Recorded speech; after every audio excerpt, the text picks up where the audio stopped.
వివాహము సమయంలో తిథి, నక్షత్రము, రోజు ఏముండాలి?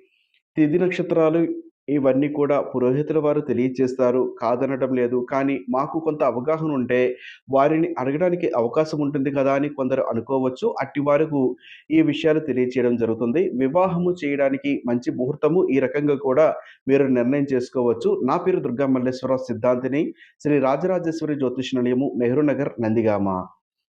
వివాహము చేయడానికి తిథి విషయానికి వస్తే విధియ, తదియ, పంచమి, సప్తమి, దశమి, ఏకాదశి, త్రయోదశి తిథులు మంచివి.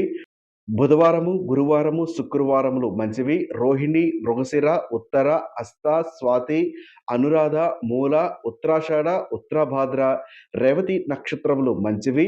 వృషభము, మిథునము, కర్కాటకము, తుల, కన్య, ధనస్సు, మీన లగ్నములు మంచివి.